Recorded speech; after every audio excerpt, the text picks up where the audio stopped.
On the morning of March 19, 1957, Dorothy Miller pushed her housekeeping cart through the carpeted hallway of the Madison Hotel in Washington, carefully balancing fresh towels and miniature soap bars while her arthritic knees protested each step.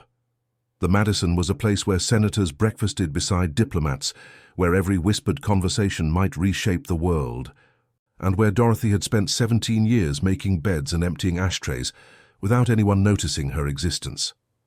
She believed her greatest challenge that Tuesday morning would be removing coffee stains from Egyptian cotton sheets, that her biggest decision would be choosing between lemon or pine-scented floor cleaner, that her workday would unfold with the same predictable rhythm as every day before. How spectacularly wrong she would prove to be. Within hours, her careful observations about misplaced toothbrushes and unusual reading habits would trigger a Federal Bureau of Investigation operation that would expose one of the most sophisticated Soviet intelligence networks operating on American soil. The trajectory of her ordinary life was about to collide with the extraordinary machinery of Cold War espionage. But before we dive into this story, make sure to leave a like and subscribe to the channel so we can bring you the most gripping Cold War and espionage stories every day. And tell me in the comments where you're watching from. It really helps support us. Dorothy had joined the Madison Hotel staff in 1940 when she was just 22 years old and desperate for steady work that paid better than the textile mill where her mother had sacrificed 40 years of her life. The hotel occupied a prime location on 15th Street Northwest, close enough to the White House that visiting dignitaries often chose its discreet luxury over more ostentatious accommodations. The building itself rose 7 stories, its Georgian facade suggesting old money and older secrets. Inside, crystal chandeliers illuminated marble floors, and the scent of furniture polish mixed with imported tobacco created an atmosphere of refined power. The housekeeping staff worked in near invisibility, moving through rooms like ghosts who left everything immaculate in their wake. Dorothy had learned early that guests preferred their privacy, that a good maid never made eye contact, never asked questions, and absolutely never commented on what she might observe. She had cleaned rooms where maps covered entire walls, where documents stamped with red letters filled briefcases left carelessly open, where men spoke in languages she couldn't identify into telephones at 3 o'clock in the morning. She had learned to see without seeing, to know without knowing. By 1957, Dorothy knew the Madison better than she knew her own modest apartment in Northeast Washington. She understood which guests tipped generously and which considered housekeeping staff beneath their notice. She recognized the subtle differences between business travelers and those engaged in more clandestine activities. The hotel had become her domain, every carpet stain a familiar landmark, every temperamental radiator an old adversary. Room 412 had been occupied for 6 weeks by a man who called himself Robert Hansen. He had checked in on February 4th, explaining to the front desk that he was a cultural attaché working on educational exchange programs between American and Scandinavian universities. His passport identified him as a Swedish citizen, his English carried a faint Nordic accent, and his courteous demeanor made him popular with the hotel staff. He tipped exactly 15%, never complained, and requested his room be cleaned at precisely 10:30 each morning. Dorothy first noticed something unusual about Mr. Hansen on February 21st. She had entered his room at the appointed time, finding it neat as always, his bed already made with military precision. Hansen himself had departed hours earlier, heading to meetings at what he claimed was the Swedish embassy. As Dorothy worked, she realized his toiletries were arranged differently than the previous day. His toothbrush, which had been on the left side of the sink, now rested on the right. His razor had moved from the medicine cabinet to the countertop. Most people would have dismissed such observations as meaningless, but Dorothy had cleaned thousands of hotel rooms, had witnessed the patterns people fell into when they thought no one was watching. In her experience, humans were creatures of rigid habit, especially regarding personal items. Men who placed their toothbrush on the left on Monday didn't randomly move it to the right on Tuesday. The change was small, almost imperceptible, but it violated the subtle consistency she had come to expect. She said nothing. Perhaps Mr. Hansen had simply reorganized his belongings. Perhaps she was misremembering the previous day's arrangement. She finished cleaning, checked that fresh towels hung perfectly aligned, and moved to the next room. But on February 24th, she noticed something else. Hanson's books, which had been stacked on the bedside table in a specific order, had been completely rearranged. A volume about Scandinavian architecture that had been on top now rested on the bottom. A novel in Swedish had disappeared entirely, replaced by a different book. Again, the changes were subtle. Again, they felt wrong. Dorothy began paying closer attention. She started making mental notes of exactly how Hanson arranged his belongings. She observed that his suitcase, which lived under the bed, seemed to shift position. One week it would be pushed against the left wall, the next week against the right. His clothing in the closet would be reorganized, suits shifting from one end to the other with no apparent pattern. The more she watched, the more convinced she became that someone else was entering Hanson's room. Not hotel staff she would have known, not Hanson himself, because the changes occurred on days when she could account for his presence elsewhere. Someone with access to the room was systematically searching through his belongings, trying to do so without leaving obvious traces, but failing to maintain the precise arrangements that only Dorothy's trained eye would notice. On March 12th, Dorothy made a discovery that transformed her suspicions into something more concrete. While cleaning behind the radiator, a task she performed weekly, she found a small piece of paper that had slipped into the gap between the radiator and the wall. The paper was thin, almost translucent, covered with typed numbers arranged in groups of 5. No words, no explanation, just columns of numbers that meant nothing to her. She almost threw it away. Instead, driven by an instinct she couldn't quite explain, she folded it carefully and slipped it into her apron pocket. That evening, sitting in her apartment with a cup of weak tea, she unfolded the paper and studied it under her lamp. The numbers seemed random, but their arrangement felt deliberate. Someone had typed this document with purpose. Someone had brought it into Hanson's room and then lost it, or hidden it, or disposed of it carelessly. Dorothy knew she should probably forget about the whole thing. Hotel maids who asked too many questions didn't keep their jobs long, but 17 years of observing guests had created in her a kind of intuition about when something was genuinely wrong. The war had ended 12 years ago, but everyone knew the peace was fragile. Newspapers filled their pages with stories about Soviet spies, about secret networks operating in plain sight, about the constant vigilance required to protect American security. She thought about the way Hanson's belongings moved. She thought about his perfect courtesy, his careful adherence to routines, his claim to work with educational programs. She thought about the paper in her pocket, about those deliberate columns of meaningless numbers. And she thought about her brother James, who had died on a beach in Normandy in 1944, whose final letter home had talked about fighting so that America would remain free. On March 13th, Dorothy did something she had never done before. During her lunch break, she walked 6 blocks to the Federal Bureau of Investigation headquarters on Pennsylvania Avenue. The building intimidated her, its imposing architecture suggesting power and authority far beyond anything in her experience. She almost turned back 3 times. The receptionist looked at her with barely concealed skepticism when Dorothy explained she needed to speak with someone about a possible security matter.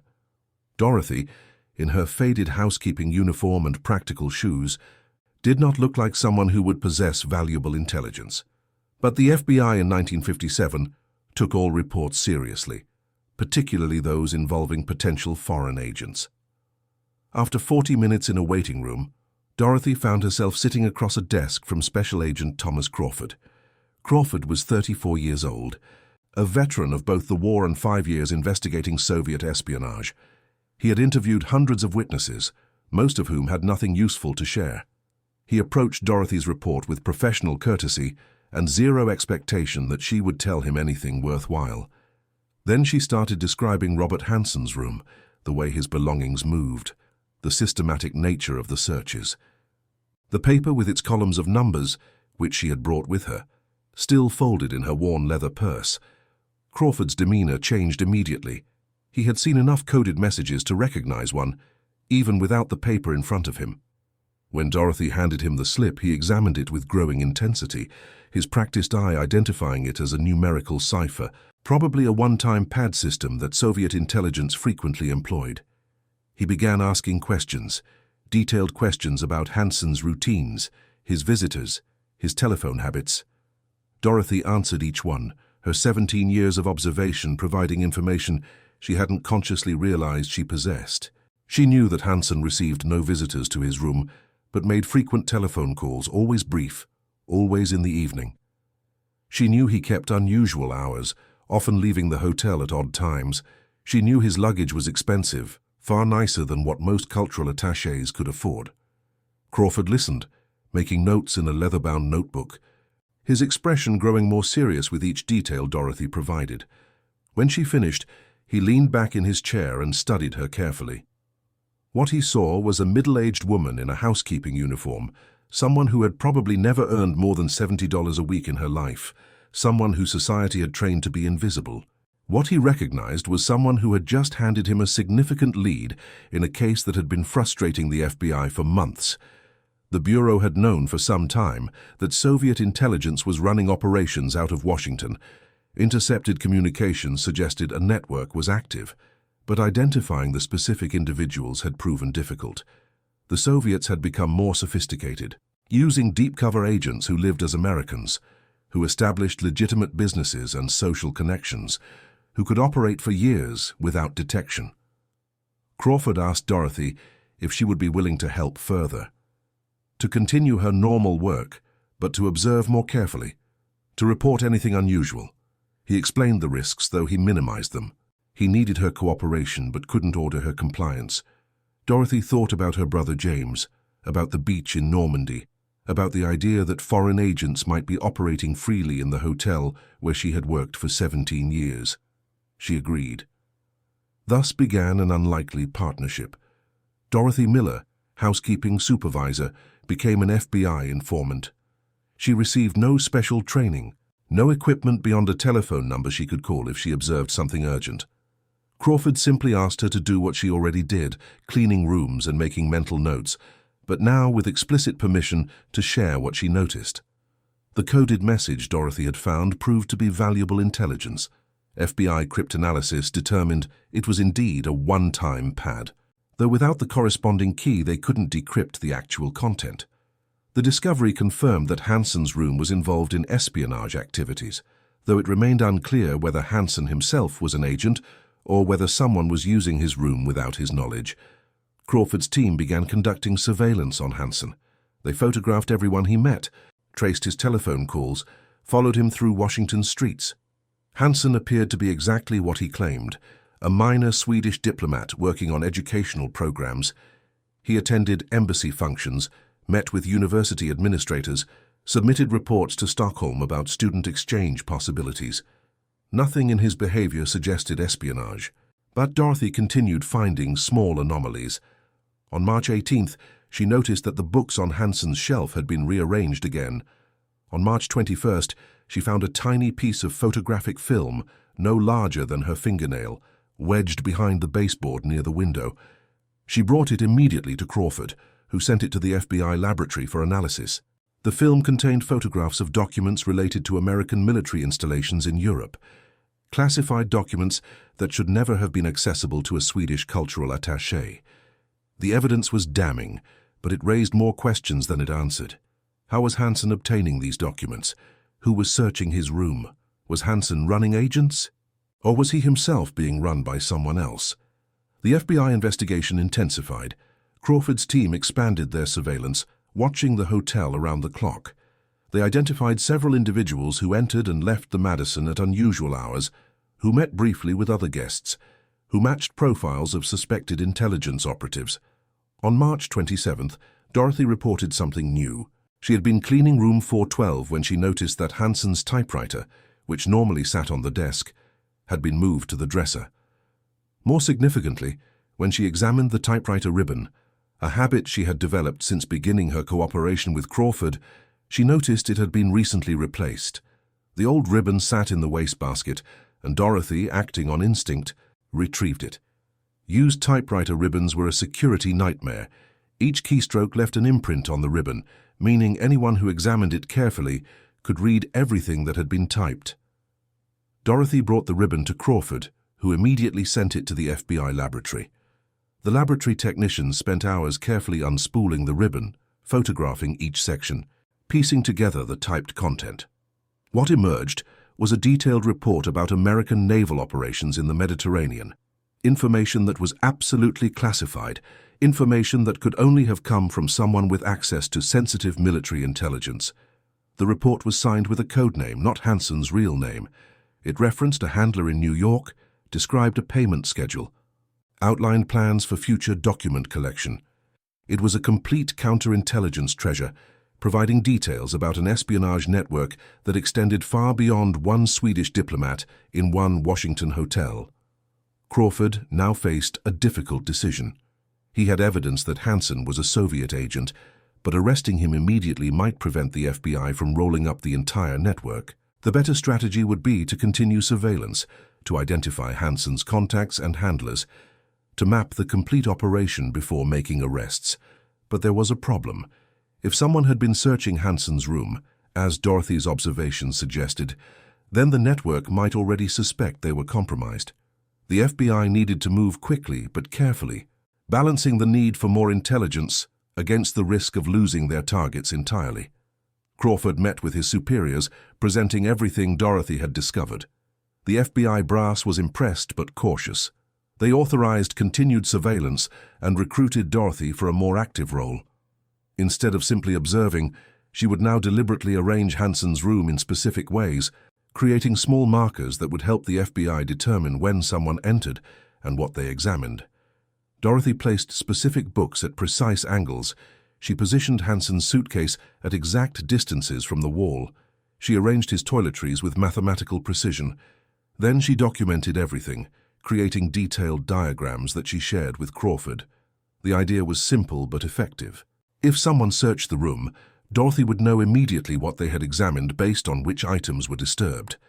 The technique worked.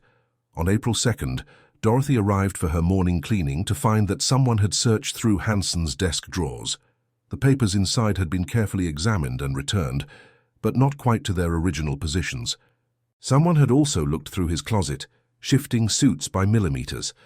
The searcher was professional, careful to minimize traces, but Dorothy's precision defeated their caution. Crawford's surveillance team reviewed their footage from the previous night. At 2:17 in the morning, a man had entered the hotel through a service entrance. He wore maintenance coveralls and carried a toolbox, appearing to be a late-night repair technician. But he had gone directly to the 4th floor, entered Hansen's room using a key, and remained inside for 37 minutes. When he left, the toolbox seemed heavier.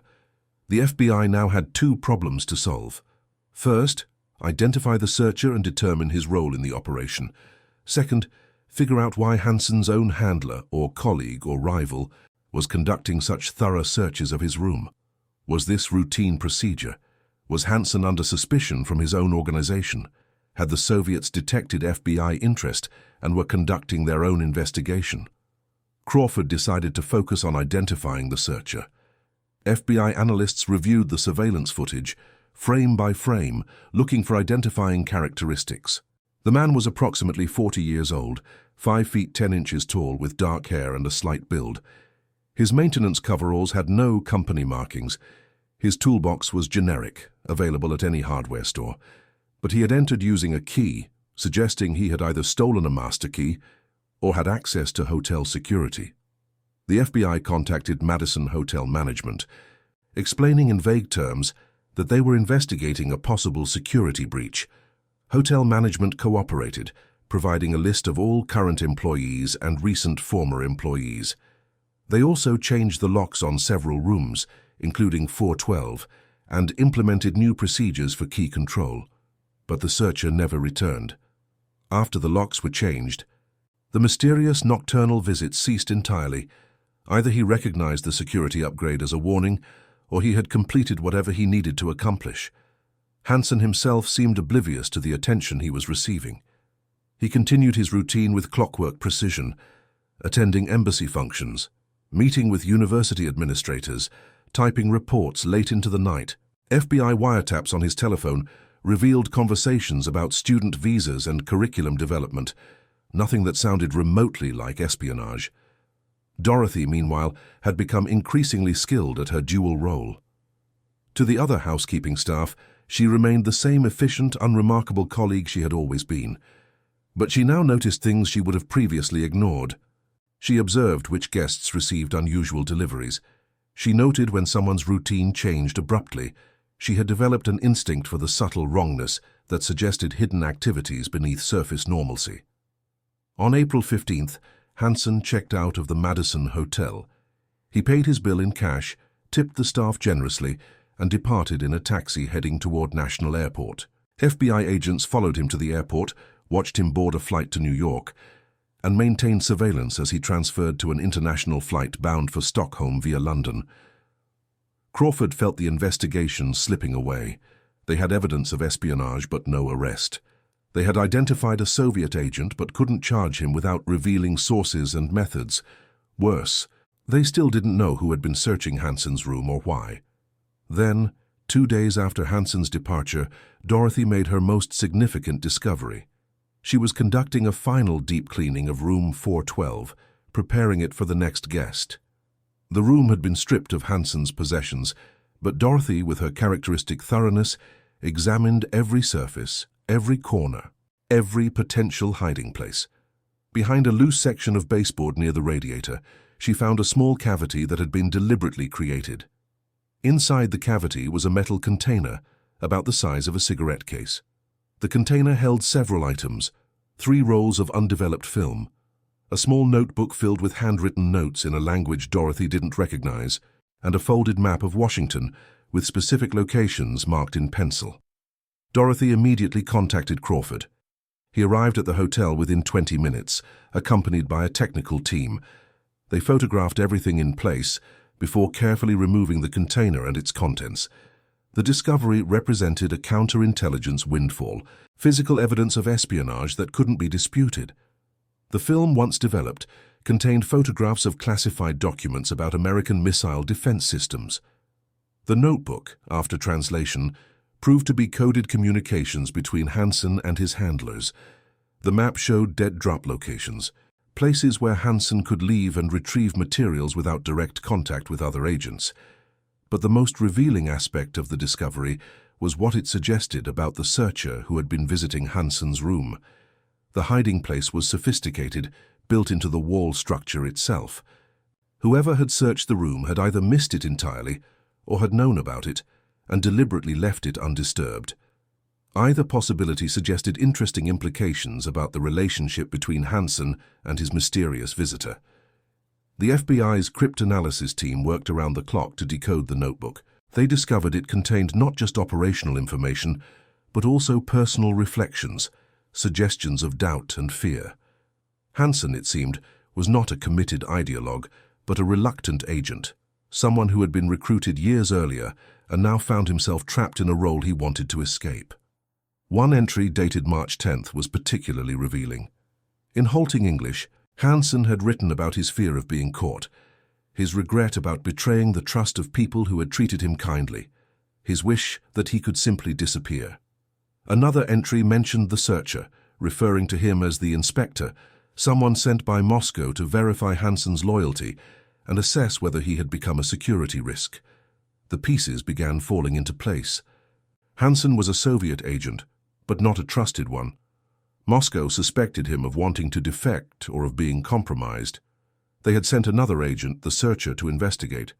That agent had found enough evidence of Hansen's continued operations to allow him to leave the country, but Moscow had decided to recall him anyway, probably for intensive questioning or worse. Crawford now understood why Hansen had been allowed to depart. The Soviets were conducting their own investigation and had decided to bring Hansen home rather than risk him defecting or being arrested.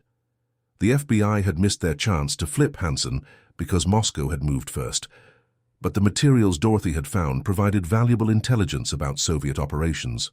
The dead drop locations revealed an entire network of agents and contacts. The photographed documents suggested a well-placed source within the Defense Department. The coded messages provided insight into Soviet intelligence priorities and methods. The FBI began a systematic operation to exploit this intelligence. They placed the dead drop locations under surveillance, photographed everyone who approached them, and traced the networks outward from each contact. They investigated everyone who had access to the documents Hansen had photographed. They built a comprehensive picture of Soviet espionage operations in Washington, identifying agents and sympathizers, mapping relationships and communication channels. Over the following months, the investigation led to 17 arrests. Some were Soviet intelligence officers operating under diplomatic cover. Others were Americans who had been recruited to provide information. The network was extensive, far larger than the FBI had initially suspected, and Dorothy's observations had provided the crucial breakthrough that exposed it. Dorothy herself received no public recognition. Her role remained classified for decades, known only to a small circle of FBI officials. She continued working at the Madison Hotel until 1967, when she retired at age 49. To her colleagues, she was simply Dorothy Miller, the quiet woman who cleaned rooms with unusual dedication. None of them knew she had helped dismantle a Soviet spy network. Crawford visited her one final time before her retirement. He brought a letter from the director of the Federal Bureau of Investigation, thanking her for her service to the nation. The letter could never be made public, would never appear in her personnel file, would never be acknowledged by anyone outside the FBI, but it represented official recognition of what she had accomplished.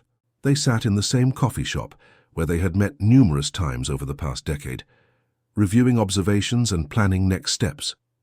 Crawford, now a senior supervisor with responsibility for counterintelligence operations across the entire eastern seaboard, ordered coffee and apple pie. Dorothy requested tea with lemon as always. Crawford asked how she felt about everything that had happened. Dorothy considered the question carefully. She thought about the 17 people who had been arrested, some of whom would spend decades in federal prison. She thought about the classified documents that had been protected, the military advantages that America had maintained. She thought about her brother James, and about the idea that she had, in her own small way, continued the fight he had started on that beach in Normandy. She told Crawford that she felt she had done her duty. Nothing more complicated than that. She was a hotel maid who had noticed things that seemed wrong and had reported them to people who could investigate properly. The FBI had done the actual work. She had simply paid attention. But Crawford understood the truth more clearly. The FBI had access to sophisticated surveillance equipment, teams of trained agents, cryptanalysis capabilities that could crack the most complex codes. Yet all of that had failed to identify Hansen and his network until Dorothy had walked into headquarters with a piece of paper she had found behind a radiator. Her observations, her attention to small details, her instinct for when something violated normal patterns, had provided the breakthrough that technology and training had missed. The Cold War was fundamentally about information. Both sides invested enormous resources in collecting intelligence and protecting secrets. They recruited agents, developed sophisticated technology, trained specialists in the arts of espionage and counterintelligence. But sometimes, the most valuable intelligence came from unlikely sources. A housekeeping supervisor who noticed that a toothbrush had moved. A middle-aged woman who understood human patterns well enough to recognize when someone was searching a hotel room. Dorothy's contribution illustrated a truth that intelligence professionals sometimes forgot. Espionage was, at its core, a human activity. Technology could intercept communications and photograph documents, but understanding the significance of that information required human insight. The most sophisticated spy network could be undone by someone who simply paid attention to small inconsistencies.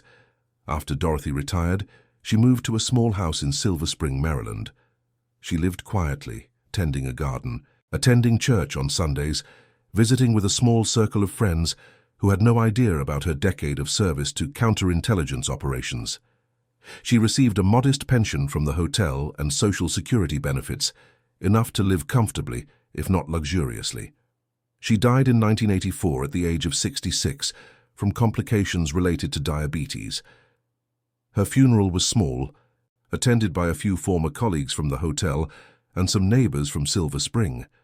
No one from the FBI attended officially, though Crawford, now retired himself, sat in the back row and said nothing to anyone. It wasn't until 1997, when the FBI declassified portions of its Cold War counterintelligence files, that Dorothy's role became public knowledge. Historians studying Soviet espionage in America discovered the case file, noting with interest that a hotel maid had been instrumental in exposing a significant spy network. Her story appeared in a few specialized academic journals and in one chapter of a book about Cold War espionage in Washington. The Madison Hotel, meanwhile, had changed ownership twice and had been renovated extensively. Room 412 still existed, though its layout had been modified and its walls had been repainted numerous times. The radiator where Dorothy had found the coded message had been replaced decades ago. The baseboard where she discovered Hanson's hidden cache had been removed during a renovation in 1973. No plaque marked the room's significance. No tour guide mentioned its history. But in the broader context of Cold War history, Dorothy Miller's contribution mattered. The network she helped expose had been providing the Soviet Union with classified military intelligence for at least 3 years. The documents Hanson photographed had revealed American military capabilities and strategic planning. The loss of that information had given Moscow significant advantages in understanding American defense posture. By exposing the network when she did, Dorothy had prevented further compromises. The 17 arrests disrupted Soviet intelligence operations in Washington for years. Several of the individuals arrested provided cooperation in exchange for reduced sentences, leading to additional counterintelligence successes. The investigation demonstrated to the Soviets that their operations were vulnerable, forcing them to implement more elaborate security procedures that made their espionage activities more difficult and expensive. More broadly, Dorothy's story illustrated the role that ordinary citizens played in the Cold War. The conflict is often remembered through its dramatic moments, the crises and confrontations that threatened nuclear war, the Berlin airlift, the Cuban Missile Crisis, the construction of the Berlin Wall. These were the events that captured headlines and shaped public understanding of the era. But the Cold War was also fought in quieter ways, through intelligence gathering and counterintelligence operations, through the patient work of analysts and investigators, through the observations of people who happened to notice something unusual and had the courage to report it. Dorothy Miller represented millions of Americans who contributed to the Cold War effort not through dramatic heroism, but through simple attentiveness and civic responsibility. Her story also highlighted the often overlooked role of women in Cold War intelligence. The era's popular culture, from James Bond films to spy novels, portrayed espionage as an exclusively male domain. Male agents conducted operations, male analysts assessed intelligence, male policymakers made decisions based on that intelligence. Women appeared primarily as secretaries, as targets for seduction, as background characters in male-dominated narratives. The reality was far more complex. Women served as intelligence officers, as analysts, as couriers and translators. They ran networks of agents, assessed threats, and contributed to policy decisions. And women like Dorothy, who held no official intelligence position, nevertheless played crucial roles by providing observations and information that professional intelligence officers might miss. Dorothy's gender had actually been an advantage in her counterintelligence work. As a hotel maid, she was expected to be invisible, to move through spaces without drawing attention. Guests barely noticed her presence, certainly never imagined she might be observing them for security purposes. Her role provided access that a male FBI agent could never have obtained without elaborate cover stories and sophisticated tradecraft. The case also demonstrated the importance of human intelligence in an era increasingly dominated by technical collection methods. By the late 1950s, American intelligence agencies were investing heavily in satellite reconnaissance, electronic surveillance, and signals intelligence. These technologies provided valuable information about Soviet military capabilities, industrial production, and strategic planning. But technical intelligence had limitations. It could photograph missile installations, but couldn't reveal the intentions of Soviet leaders. It could intercept communications, but couldn't always break the codes used to encrypt them. It could track the movements of suspected agents, but couldn't necessarily determine what information they were collecting or to whom they were reporting. Human intelligence, information gathered through personal observation and agent recruitment, remained essential. Dorothy's observations about Hanson's room provided context that technical surveillance alone could never have revealed. The documents she found gave the FBI specific evidence of espionage that intercepted communications had only hinted at. Her contribution demonstrated that even in an age of sophisticated technology, human insight remained irreplaceable.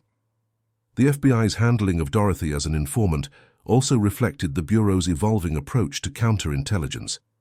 In the early years of the Cold War, the FBI had often relied on dramatic arrests and prosecutions to combat Soviet espionage. The Rosenberg case, with its trial and execution, had been treated as a public demonstration of American resolve to punish spies. But by the late 1950s, the FBI had learned that quiet disruption was often more effective than public prosecution. Arresting an identified spy might generate headlines, but it also revealed to the Soviets that their operation had been compromised, allowing them to protect other agents and rebuild their networks. A better approach was often to monitor identified spies, use them to identify additional agents, and only make arrests when absolutely necessary or when sufficient evidence existed to roll up entire networks. Dorothy's work fit this more subtle approach. Rather than arresting Hanson immediately, Crawford had used Dorothy's observations to build a comprehensive understanding of the entire network. The eventual arrests had dismantled not just one agent, but an entire operational structure, significantly disrupting Soviet intelligence capabilities. The case files, when they were finally declassified, revealed one additional detail that Dorothy herself had never known.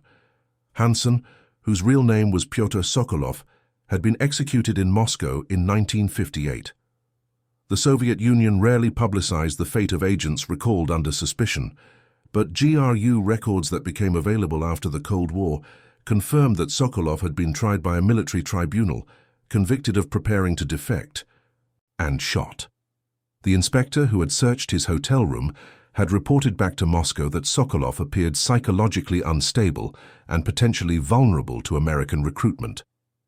The photographic evidence and coded messages were genuine, suggesting Sokolov was still conducting operations, but the inspector had also found signs of carelessness and doubt. Moscow decided the risk was too great. Sokolov was recalled, interrogated, and eliminated. Dorothy never knew that her observations had contributed to a man's death. Crawford had never told her, seeing no reason to burden her with that knowledge. She had believed she was helping to protect American security, and she was. But the machinery of espionage ground individuals with brutal efficiency, and Sokolov had been caught between competing intelligence services, trusted by neither, valued by none. The Madison Hotel continued operating into the 21st century, adapting to changing times and tastes. The crystal chandeliers remained, though now supplemented by modern lighting. The marble floors still gleamed, though they were now covered by the footsteps of tourists and business travelers, rather than diplomats and senators. The building itself was designated a historic landmark in 2006, recognized for its architectural significance and its role in Washington's social history. But the historical designation made no mention of espionage, of Soviet spy networks, of a housekeeping supervisor named Dorothy Miller. Those stories remained buried in classified files and specialized academic studies, known only to historians who specialized in Cold War intelligence operations. In 2012, a journalist researching a book about women in intelligence discovered Dorothy's story in the declassified FBI files.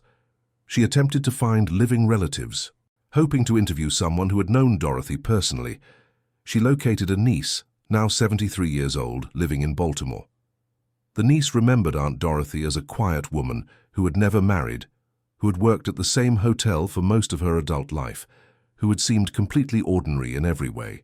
She had no idea that Dorothy had contributed to counterintelligence operations.